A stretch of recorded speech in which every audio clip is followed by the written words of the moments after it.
Terima kasih Anda masih menyaksikan Apa Kabar Indonesia Pagi. Pemirsa, Bid Propam Polri menggelar sidang etik terhadap AKBP Bintoro dan 4 anggota Polri terkait kasus dugaan pemerasan terhadap 2 tersangka kasus pembunuhan. Ya pemirsa, kasus ini melibatkan AKBP Bintoro dan rekan-rekannya yaitu Kasat Reskrim Polres Metro Jakarta Selatan, AKBP Gogo Galesung, ex-Kanit Resmob Satreskrim Polres Metro Jakarta Selatan Ahmad Zakaria, Kasubnit Resmob Satreskrim Polres Metro Jakarta Selatan berinisial ND, serta ex-Kanit PPA Satreskrim Polres Metro Jakarta Selatan Mariana. Sidang Komisi Kode Etik Polri KKEP memutuskan AKBP Gogo Galesung didemosi 8 tahun terkait dugaan pemerasan. Selain itu, 1 anggota lainnya juga ikut didemosi. Dan 3 orang ini juga dipecat secara tidak hormat ya, Andi Kumala dan pemirsa. Jadi total ada 5 yang sebelumnya mendapatkan hukuman ya. Sebelumnya juga mantan Kasat Reskrim Polres Jakarta Selatan ini tersangkut kasus dugaan pemerasan. AKBP Bintoro diduga memeras tersangka AN dan BHY senilai 20 miliar rupiah dengan iming-iming menghentikan penyidikan. Tersangka AN dan MBH diduga terlibat kasus pemerkosaan dan pembunuhan yang terjadi pada tahun 2024 silam. Sementara itu AKBP Bintoro membantah memeras tersangka kasus pemerkosaan dan pembunuhan. Bintoro kemudian menyebut tuduhan menerima uang 20 miliar rupiah mengada-ngada.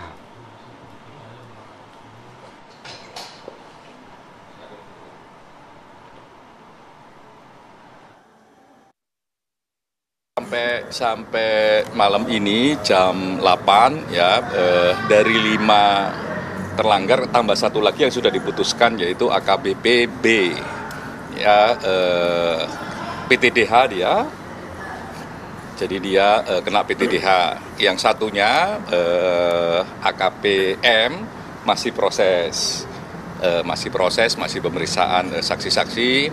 Kurang lebih jumlahnya masih banyak, 16 orang. Ini masih cukup lama.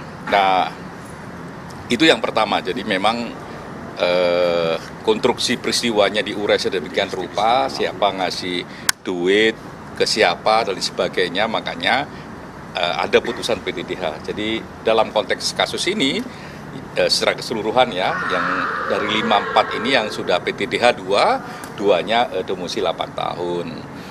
Nah yang penting memang sekali lagi kerja-kerja pemeriksaan ya, sampai juga bisa menghadirkan orang yang membawa duit dan ngasih duit, itu menurut kami yaitu satu prestasi. Karena memang tidak mudah untuk membawa orang di pemeriksaan bukan anggota. Ya, ada juga yang nggak mau datang tapi ngasih keterangan tertulis. Nah itu menurut kami penting dan prestasi. Lah terkait pengembangan kasus ini ya, soal pidananya ya, kan ada LP pidana yang juga masuk ke polisi, itu sedang berproses dan kami harap memang bisa cepat. Kenapa bisa cepat? Karena sebenarnya konstruksi peristiwanya sudah mulai terurai dengan baik. Jadi kerja-kerja Paminal, kerja-kerja sidang KKEP itu sudah bisa memberikan konstruksi bangunan bagaimana basis ceritanya. Nah, pemirsa dan juga Andi Kumala, kasus pembunuhan yang berujung pada pemerasan ataupun penyuapan kini mulai terang benderang dengan dihukumnya 5 oknum polisi ya semalam melalui sidang kode etik, di mana ada 3 yang di PTDH dan ada 2 yang mengalami ataupun mendapatkan hukuman demosi begitu. Namun apakah kemudian kasus ini ataupun hukuman ini akan berhenti sampai di sini saja, mengingat ini ada hukum lain, ada tindak pidana lain, ada penyuapan, ada pemerasan. Apakah kemudian para oknum polisi ini tidak bisa ataupun bisa dijerat oleh hukum pidana? Untuk itu kita akan membahasnya pada pagi hari ini. Sudah hadir ada 2 narasumber, salah satunya yang hadir di studio yaitu Bang Saur Siagian selaku pegiat anti korupsi. Selamat pagi Bang. Selamat pagi Mas Philip. Sehat banget nih Bang ya. Andi, alhamdulillah. Agak mendung tapi tetap. Iya dong. Wah, ini dia. Ini mengawal polisi kita. Oke, mengawal polisi juga ada salah satu polisi yang hadir secara daring, ada Pak Komjen Pol Purnawirawan Ito Sumardi selaku Kabar Eskrim Polri periode 2009-2011. Selamat pagi Pak Ito. Selamat pagi Pak Ito. Selamat pagi Bang Saur. Selamat pagi Mas Ito. Baik, saya mau ke Pak Ito terlebih dulu Pak. Update terakhir ada 5 oknum polisi yang kemarin sudah menjalani sidang kode etik. Apakah memang kemudian beberapa diantaranya di PTDH merupakan suatu hukuman yang sudah setimpal begitu Pak, bisa dibilang?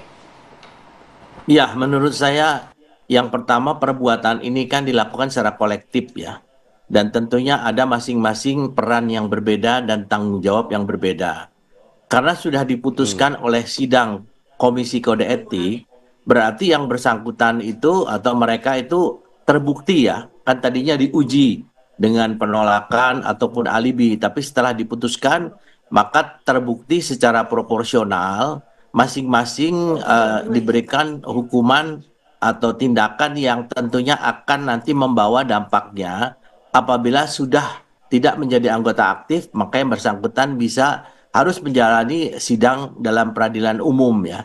Jadi saya kira ini sesuatu hal yang sudah sangat adil ya, dan pasti daripada penyidik, daripada Komisi Kode Etik itu memiliki bukti-bukti yang tidak terbantahkan. Ya, jadi saya kira mungkin nanti adalah bagaimana kasus ini disidang di peradilan umum. Kita tunggu saja untuk kelanjutannya. Demikian. Ya Pak Ito, ini kan berarti membuktikan bahwa ada memang pemerasan ataupun penyuapan yang terjadi sehingga kemudian oknum-oknum yang terlibat ini sudah mendapatkan sanksi seperti PTDH, kemudian demosi. Apakah setelah ini akan langsung bisa dilimpahkan untuk diproses secara pidana Pak dari Polda Metro Jaya sendiri? Ya, itu semua tergantung daripada pelaporan ya Mbak ya. Kalau ada pelaporannya untuk kasus pidana umum tentunya sudah bisa langsung dilaksanakan ya, kan yang bersangkutan dengan telah ditetapkannya pemberhentian dengan tidak hormat meskipun dalam proses banding, tetapi tentunya kita nanti harus mengikuti bahwa yang bersangkutan pada saat disidang di proses peradilan pidana statusnya adalah sudah tidak menjadi anggota Polri. Tapi sementara ini keputusan daripada sidang KKEP itu adalah yang bersangkutan ya 2 orang ini sudah ditetapkan sebagai anggota Polri yang diberhentikan dengan tidak hormat ya, atau istilahnya dipecat ya. Saya kira mungkin ini sudah bisa nanti dilanjutkan dengan kalau ada laporan tentang pemerasan, penyuapan, tentunya ini akan diproses untuk kasus pidana umumnya. Demikian, Mbak. Baik Pak Ito, seperti yang kita ketahui bahwa mantan AKBP Bintoro ini kan mengajukan banding ya Pak atas PTDH yang diterimanya. Apakah biasanya untuk proses banding ini sendiri butuh waktu berapa lama Pak? Tergantung ya, tapi kalau lihat daripada kasusnya mungkin dalam waktu dekat ya. Karena kan 3 hari setelah menerima keputusan itu, kemudian menyatakan banding dan seperti kasus yang lama ya Pak Sambo itu kan dalam waktu cepat itu sudah langsung diputuskan bandingnya ditolak. Jadi kalau perkiraan saya bandingnya ini dua yang dinyatakan PTDH ini kemungkinannya mungkin ditolak ya. Tapi semuanya tergantung daripada seberapa mampu yang bersangkutan untuk memberikan alibi ya atau argumentasi hukum yang bisa diterima oleh Komisi Kode Etik Polri yang di Polda Metro Jaya. Demikian. Baik Pak Ito, terima kasih atas penjelasannya Bang Saur. Kalau saya menggarisbawahi dari keterangan yang sudah diberikan oleh Pak Ito, sebenarnya ini bisa dilaporkan tindak pidana. Tinggal bagaimana kemudian pelapor mau melaporkan sebagai bentuk tindakan pidana begitu. Tapi kan biasanya enggak Bang. Ada tanggapan? Pertama, saya mengucapkan terima kasih kepada Kapolda. Karena beberapa waktu yang lalu waktu ini terungkap, saya japri dia ini anjrit gitu loh. Tahu nggak arti anjrit gitu ya? Bahasa anak punya ini anjing ini saya bilang. Tapi saya bersyukur Pak Kapolda langsung menjawab bahwa ini akan kita tuntut serius Bang dan bahkan kita akan tindak pidananya. Nah, kita mengacu sekarang ini kan problema teman-teman kita di kepolisian ini kan sangat luar biasa. Yang kita minta begini, jangan sampai terjadi dipecat dia di persidangan etik tingkat pertama, ketika banding lagi dia yang dibela. Kita belajar dari kasus Sambo yang sangat luar biasa tantangannya. kemudian terikut lagi sudah terkenal polisi, tembak polisi, polisi tempat anak sekolah, polisi tempat orang tua. Baru beberapa yang lalu terjadi pemerasan 36 yang dilakukan polisi. Kemudian dipecat direktur narkobanya. Ya. Sekarang di mana pidananya? Nah, oleh karena itu jangan kesannya seakan-akan di sidang etik pertama itu dipecat, tapi begitu banding dilindungi lagi. Tapi gitu. Pak Ito juga tadi sudah menjelaskan Iya, bahwa ini... nah oleh karena itu kita minta misalnya kasus yang pemeras 36 yang konser Ya, DWP, terjadi. yang konser DWP. Bayangkan ini kan kasus internasional. Sekarang di mana pidananya? Nah oleh karena itu, karena efek jeraknya tidak kelihatan, terus anak-anak yang lain ikut-ikut. Nah oleh karena itu menurut saya, ini harus segera didorong ini pidananya, sehingga memberi pesan kepada teman-teman polisi yang baik dia terlindungi, tapi polisi-polisi yang nakal segera dipecat, dibuang gitu loh. Tapi kenapa Bang Saur begitu khawatir bandingnya akan diterima, sementara Pak Ito Nah sendiri itu tadi beberapa mengatakan yang lalu bisa kasus jadi ditolak. Sambo kan dipecat dia di PTDH tingkat pertama. Tapi kemudian dibanding dia, kemudian malah dibela lagi, bahkan dipromosi. Akibatnya orang bisa aja nggak apa-apa. Toh nanti saya juga akan dipromosikan. Nah inilah yang terjadi. Nah karena ini terus berulang-ulang, kita bukan malah dilindungi polisi, kita repot sama Mas Ito itu mendiskusikan kerusakan polisi. Oleh karena itu